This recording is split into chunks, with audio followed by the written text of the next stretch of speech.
nagbago sa buhay namin. Parang nag-iba na ang lahat.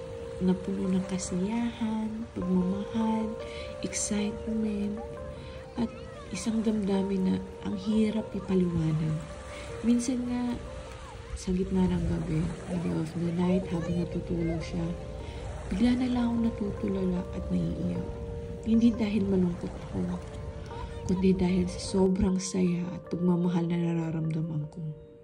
Hindi ko akalain magiging ganito ako emosyonal sa bawat ngiti ng anak ko, bawat tawa niya, kahit na yung mga maliliit na tunog niya gagawa niya.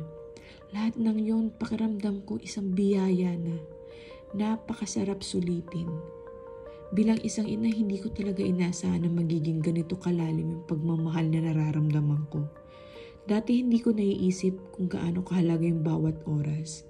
Pero ngayon, sa tuwing kasama ko ang aking anak, ang aking asawa, lagi ko nalang hinihiling na sana mas mahaba pa ang buhay ko.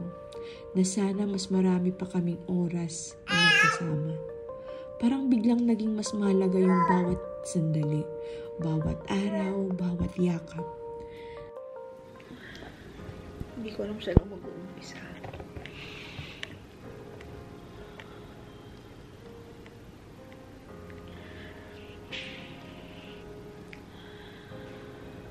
Lately kasi parang sobrang saya ko. Sobrang saya talaga ng puso ko. Yung saya na nanggagaling sa puso. Yan, kapag yung mag-ama ko naglalaro, si Babu yung nagiging main of happiness ko, main reason ng happiness ko. Siya talaga yung nagiging center ng happiness ko ngayon. Mula dumating siya, sobrang saya ng buhay ko. Tapos bigla-bigla na lang, parang out of nowhere, kanina lang, habang natutulog si Babu, tinitingnan ko siya. Bigla akong hiniling. Sana pahabain pa yung buhay ko. Never ko hiniling sa buong buhay ko yun. Mula nung bata ako. First time ko hiniling sa buhay ko yun. Sana pahabain pa yung buhay ko. Kasi gusto ko pang makita si Babu na matagal. Gusto ko pa siya makasama ng matagal. Ewan ko kung atake ba ako ng postpartum ko ulit. Sobrang bigla akong nalungkot. Hindi naman lungkot na malungkot na nangyari. Kasi sa araw-araw, lagi ako nagpapasalamat sa Diyos. Alhamdulillah. Nakasama ko si Babu, kasama ko asawa ko. Araw-araw ko pinapasalamat yan, matamis. Nayayakap ko sila, nahalikan ko sila, napagsisilbihan ko sila. Tapos bigla na lang out of nowhere, kanina lang. Kasi ngayon lang. Gusto ko ipasalamat na masaya-saya ng puso ko ngayon. Na parang natatakot ako. Kasi di ba, ganun kasi ako dati. Noon pa. Na kapag may magandang nangyayari, natakot ka. Pero, nagbago yun eh. Nagbago yung pananaw ko na yun. Pero, mga nakarang araw kasi ang saya-saya ko. Promise, ang saya-saya ko. Never ko naramdaman sa buhay ko. Never ko naramdaman. Ganitong kasiyahan ng puso ko. Umiiyak ako. Sobrang saya. Lord, kung ano itong kasiyahan nararamdaman ko, yung babawiin. Mahal ko pong pamilya ko. Mahal ko po si Babu. Mahal ko po asawa ko. Alam, hindi ko mapigilan yung pag-iyak. Tulad kasi kahapon, Naglalaro silang mag-ama. Tapos nagtutupi ako ng mga damit. Dahil nga naglaba ako. Tapos habang nagtutupi ako ng mga damit, naglalaro sila. Yung normal lang na kulitan, harutan. Tapos tuwan-tuwa talaga ako.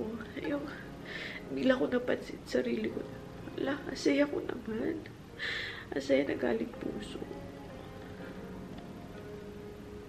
Tapos napadaan kami dun sa kambal.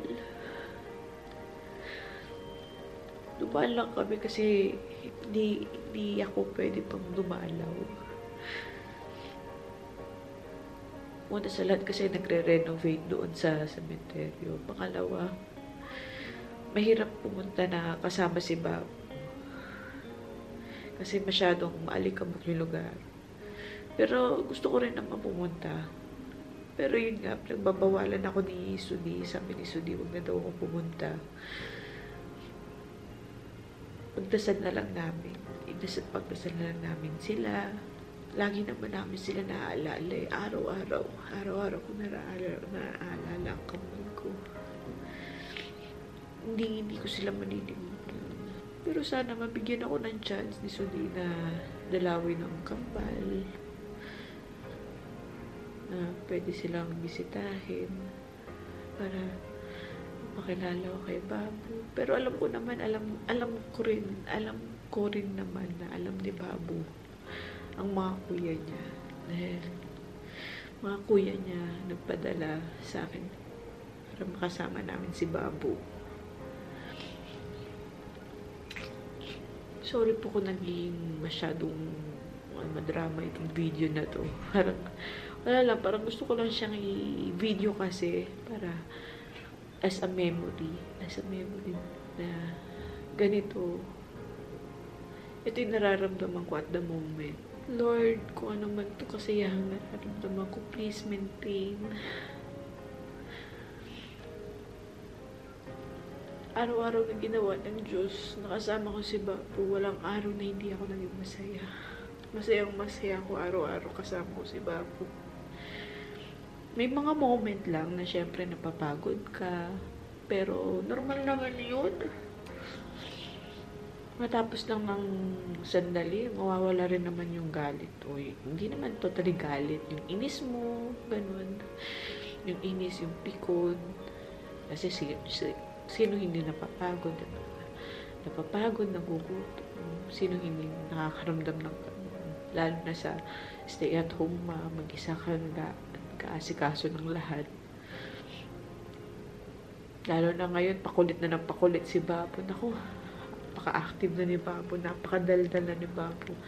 Pero sa kadaldalan niya, hindi ko naman nare-reklamo yun. Sobrang na-entertain ako. Nakakalimutan ko nga ang cellphone kapag nandyan si Babu. Nakausap ko, nakakakwentuhan ko. Asaya lang. Asaya lang sa paramdam. Ay, nailabas ko yung nararamdaman ko. Yung pag-iyak ko. Kasi, kanina habang nakaiga ako doon kay Babu, bigla na lang ako nakaramdam ng gano'n na ayoko naman magising si Babu sa pag-iyak ko. So, lumabas ako. Tapos, kinuha ko yung camera para i-record yung nararamdaman ko this time. Kasi, para reminder na rin sa akin na napakaswerte mo, Anaya. Napakaswerte mo. Isipin mo, may ganito ang klaseng pamilya. May ganito ang klaseng anak, asawa, buhay. Swerte mo. Ang swerte mo.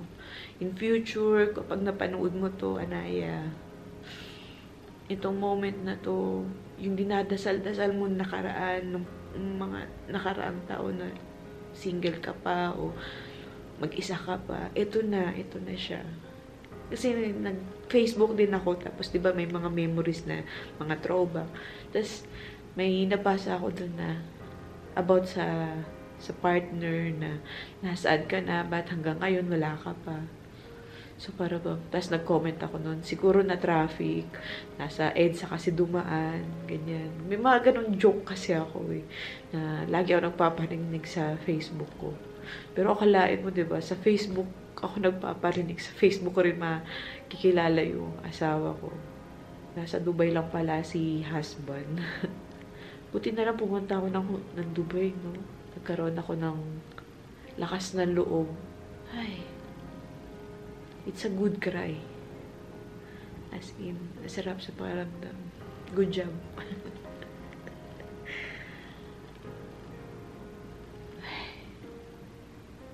Yun lang. Thank you for watching.